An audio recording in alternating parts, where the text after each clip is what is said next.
everybody, it's your girl Barbie J here, and I am back with Tyler Perry's comedy drama Sistas, Season 6, Episode 10, The Aftermath. And you know what? It wasn't, to me, this episode wasn't that exciting of a aftermath. Nothing great was happening. But I did get some laughs. I think the funniest part was Preston and Danny. I enjoyed that scene. I wasn't crazy about the whole Maurice stuff and everything and the Calvin and Sabrina. So let's just jump right in. And even before we get started, if you have not subscribed to my channel, please take a moment right now, hit that subscribe button, then hit the notification bell and select all. And it'll let you know every time I upload new content on this channel. So many people are telling me they're not getting the notifications from YouTube. So I think they're really messing with my channel. And a lot of people are not getting the alerts when I upload new content, which is almost like every day I upload something. So if it's not a short, it's a video. So y'all look out for it. And if y'all haven't been getting the alerts, please let me know, because I'm just curious about it. And the fact that YouTube is messing with me, they try to demonetize my channel. So I'm fighting with them about that as well. But I'm going to still keep giving y'all the great content. Despite them, y'all know I can't afford to get stressed because of my health issues and things. So I'm not letting these people get to me. They ain't nothing but the devil trying to mess with my money. Anyway, y'all, let's talk about this episode. Okay, so we got Maurice. He's with Detective Logan, confessing to a crime he did not commit. He told Logan that Sabrina had nothing to do with it, just me and Q. Or Quincy, I think he said. He told him that Q, he said he told Q what to do because he was saying he was the mastermind. So he told Q what to do, and then Q told his gang, and he called them Q in the gang. I said they trying to do a cool in the gang. He said, Q in the gang. And I started laughing. And he's like, I told him, he told them what to do. That's why I don't know, the other co-conspirators' names, what they are. So Logan said he'll speak to the DA and see what she wants to do with him since, he's already out on bail. But I was like, I thought the DA was the man. Wasn't it that white man who's trying to get back at Sabrina? Trying to get back at Andi by trying to put this all on Sabrina. It's just, I don't understand. And I remember the judge was a woman because the judge was friends with the judge and all the Queen's men. So, and she was like, don't let her out of jail. So those of you who saw those past episodes, I don't want to spend too much time on that. Next, we got Aaron.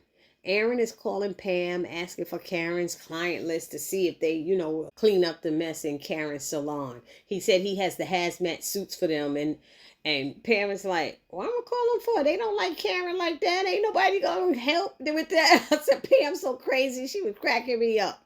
So he also asked, what about the men who work in the salon? And Pam said, them lazy men, they do hair. They don't do no manly work. I said, oh, Lord. So he said, it may save Karen some money, since she didn't have insurance. And Pam tells her that Zach is going to give her the money. And he said he don't think so. And Pam said, don't be hated. And of course, now her nosy self wants to know why you think Zach ain't gonna give it. And Aaron only said that Karen and Zach got into it last night, but he refused to get into the details with nosy behind Pam. And she told him that this ain't gonna make Karen like you no more. I said, she's so crazy. He's like, whatever, Pam. So now we have Danny and Preston. Oh my God, this was so funny. In bed, and she tells him that she's glad he's there, and he almost ruined the moment by, bringing up her hot girl summer stuff. So Danny then tries to get Preston to take a hit from her weed pen. He was saying he doesn't know what it will do to him. He's not there for that. He's there for that. Talking about her coochie, that's what he's there for. So he said he could barely have a beer, So then she finally got him to try it. She kept pushing and stuff, telling him to relax.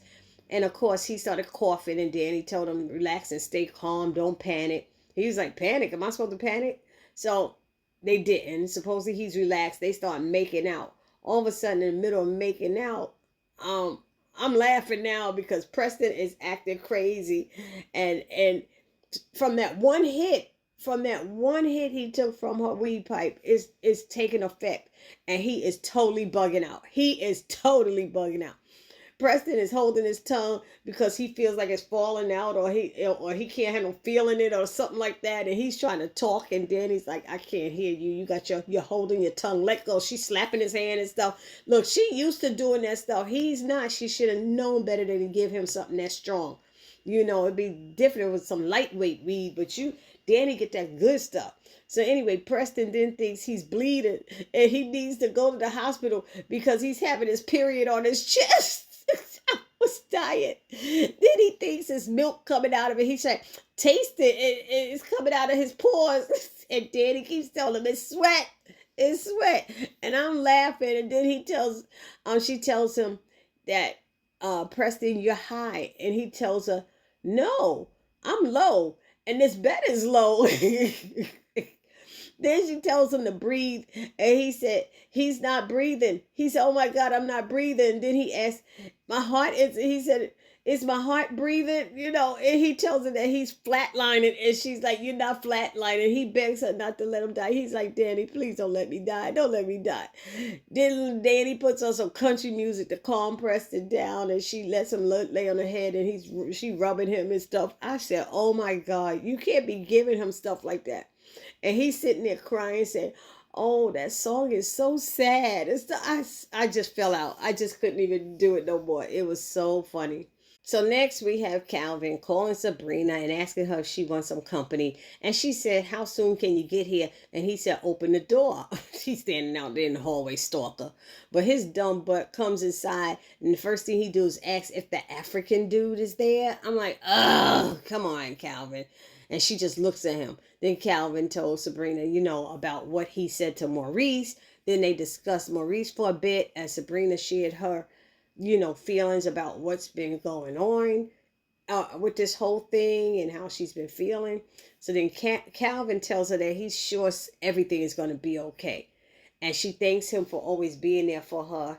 And he responds that he got her, and he's not going anywhere. I think he said something like that. So they decided that they're going to talk until the sun comes up. So as Sabrina started talking about a trip that she went to the Bahamas, Calvin kissed her on the lips, and she looked at him and then sat back and laid in his arms, and they talked some more about her trip to the Bahamas till they fell asleep or whatever.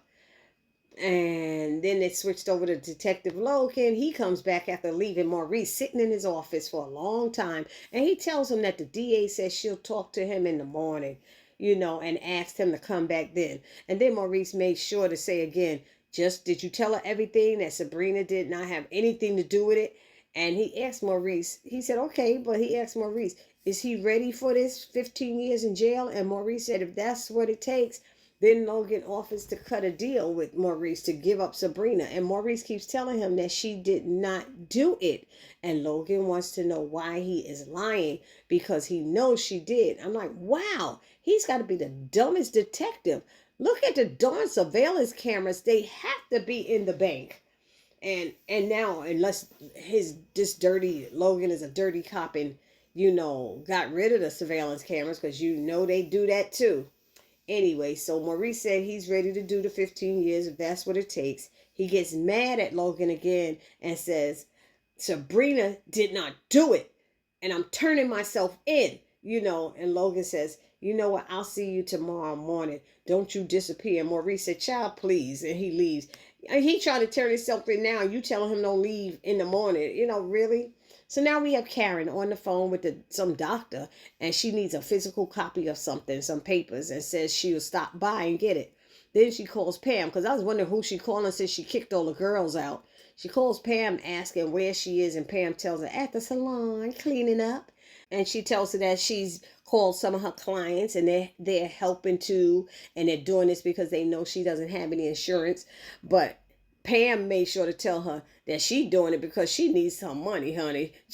I said, I hear you, Pam. She said, I need money, honey. So Pam also told Karen that Aaron will be supervising them, and Karen tells her that someone's going to get hurt, then says she's on her way. So That was that little scene. Now we see Zach and Fatima in their bedroom talking, and Zach is making sure that Fatima is okay and seeing if she's in a better frame of mind so he could talk to her about the night before. And he tells Fatima that she was wrong, and amazingly, he gets Fatima to admit that she was wrong. But she says she doesn't regret it. And he said, I know that. You don't. And you know what? We all know that. They don't. We know she was wrong for walking in and stuff, but what she said and making it known that I need you to leave my man alone, that was important. That was important for her to do. And a lot of us understand that. Anyway, so Zach thanked her for believing him that he didn't have sex with Karen. And Fatima said she knew that, but she kind of hesitated when she said it. So Zach questioned her response, and she said it again, that she just trusted him. And so he tells her that, he already told Karen that he would help her because Fatima was trying to leave for work. But Zach kept pulling her back to let her know stuff. He wanted to make sure she was aware. He already told Karen and that he would help her with the salon repairs. And he says that he will call Pam and drop off the check. He doesn't even know how much it's going to cost. I guess he just going to give her a check with a certain amount of money, I guess. I mean, how did he even know how much she needs? So anyway, Fatima's like, if that's what you want to do. He was like, yeah. She said, I don't hate her. He said, no, you don't. So then Zach asked about his son. Fatima tried to leave again. He grabbed her back. What's going on with his son, Michael? And she said, oh, the lawyers told him to want him to come by at 9 a.m. And Zach asked if she'll be there with him. And Fatima said she will. So they said their I love yous to each other. And then Fatima left for work. Now it's morning. And Hayden realized that Tamara is gone. Oh, poor Hayden. I almost feel bad for him that Tamara's gone. So he calls her and leaves a message. Then Gary comes to Hayden's house so they could go for a run. And Hayden tells him Tamara left. Gary is very unsympathetic towards Hayden, saying, that he can't like that. He couldn't have liked her that much. You barely knew her. I was like, damn. And then Hayden realizes Gary is just projecting his issues with Andi onto him. And he lets Gary know that all of this, the older women at the job be putting things in Andi's head, talking about their husbands, especially as some of their husbands are doing that Gary thing. And Gary's looking at him like, what's that supposed to mean? But Hayden did not elaborate because I think Gary got it. So Gary thanks him for the info, and Hayden asks Gary why he's so caught up on Andi since he knows that she don't want him. And Gary kind of lashed back at Hayden saying, something about that girl who left here is the one or something like that. He said something about who doesn't want Hayden. And Hayden's like, you know what? I'm up here going through some stuff and you going like that at me. So then, Hayden said, you know what? I don't want to go for the run. And Gary suggested they run and then go to where the girl lives. But of course, he's like, you know where she lives, right? And Hayden, of course, didn't know where she lived. He said, I know what city she lives in. I started laughing. I was like, oh my God. So Gary's like trying to make him feel bad. You don't know where she lived? Oh my God, you married a girl, don't know where she lived? And then he referenced that I know where Andi lives. And, and Gary, I'm sorry, not Gary. Hayden threw shade on him saying, of course you know where she lives. You spent millions to keep her there. I said, oh, no, he didn't. No, he did. Yes, he did. And Gary changed the subject real quick. And they both finally left to go running. Now it's morning, right? At the law firm. And Andi marches into Fatima's office and says, we need to talk. And then she walks out and goes to her office and Fatima follows her. And he's like, have a seat. Trying to be tough and management-like or whatever. So they start discussing what happened the night before. And Andi said, unfortunately, I can't fire you for your antics last night. First of all, you don't get to fire somebody off duty because they went in somebody else's house. This is because it's your girlfriend. If she wasn't your girlfriend, what would it have been? You wouldn't have even known about it. So don't act like you could fire her because of her antics last night. I was like, really? Stop. So Fatima, she didn't even seem like she was management type. Looked like Fatima could have said, what? Smacked her one, but she didn't. Fatima told me, I didn't know if I'd have a job in the morning. Why? What you do outside of work ain't got nothing to do. Well, sometimes it does have to do with what happened. But anyway, so Fatima apologized and admitted that she was wrong about going over there. Andi asked how things went when Fatima got home, and what about Karen saying that they had sex in the bathroom, and Fatima said everything went fine, and she said she paid the manager to see the footage. I said, what? So basically, she really didn't trust Zach, and I kind of have an issue with that. You can't trust him. Every time he says something, you gotta check. So I don't know. So Andi asked how Zach feels about her checking up on him, and she admits that she did not tell him, and he doesn't need to know, she said. And all he needs to know is that I trust him and that I need to verify things. I said, oh, Lord, this is too much for me. So Andi suggested that Fatima consider thinking about things before she acts on them going forward. And Fatima's like, I know. And then, she said, but you know what's going on inside of me. She said they discussed that biatch that's inside of Fatima that she's trying to control. And she's working on it because she gets hot-headed and she lose control. And I'm like, you can't go through life like that, girl. Anyway, what happened to calm Fatima? When we first met her, she was calm and level-headed. All of this quick to jump and do stuff, I ain't liking that, because it didn't work for her when Zach did it. When Zach did it, she had a problem with it. So let's not go there. Then Fatima asked about her, what else happened? Then Fatima asked Andi about her night, and Andi said she had a bad night, that Gary pissed her off, and she went to bed. Then Andi shows Fatima that she put a profile for herself on a high-end dating site. This was funny. Fatima said she never heard of that site before, and so Andi's like, oh, it's very exclusive. You have to be vetted to get on it. Then Fatima said, well, don't end up like our clients. And then she said that she knows some of the guys on the site. She's like, oh, I know him. And then she said she dated one of them who was dating her and her friend at the same time. And so they realized that these men are all dogs all the time, or whatever. So now Andi feels like crap. Okay. And she says, damn. Then Fatima apologized again for what she did and said she, meaning Karen, has to be mad as hell. And Andi said she is pissed. But I noticed Andi didn't tell her that Karen kicked her out of the house again and all of that stuff. She didn't tell her none of that, which I'm kind of glad she didn't. That's a good thing. So Fatima asked Andi if they, were good. And Andi looked at her and she said, look at me now. And she looked at her and said, yes. So they both said, I love you to each other, and they went about their day. Then we have Sabrina and Calvin waking up on the couch together. She thanks him for being there for her, saying she appreciates him. They chat for a few. He kisses her on the cheek, and he leaves for work. And then Sabrina calls Danny and asks if she's heard from Karen. She's like, that biatch ain't going to call us. So Sabrina wants to go by and check on her before they go to work. And they both agree that Andi shouldn't come with them. So they make plans to meet at Karen's apartment. And it ends with Danny. She hangs up the phone and calls out to Preston. He comes out of her bathroom with Danny's work outfit on, the skirt and the blouse. And that's how it went off. That's how it ended. I was laughing. I thought it was so funny. So y'all all let me know down in the comment section what y'all thought about this episode. It was kind of slow, but it had a lot of funny scenes for me. I hope y'all laughed on it some too, because I'm telling you, that Preston and Danny scene was hilarious. Anyway, I will see you guys in the next video. Please do not forget to subscribe to my channel. It's your girl Barbie J saying peace.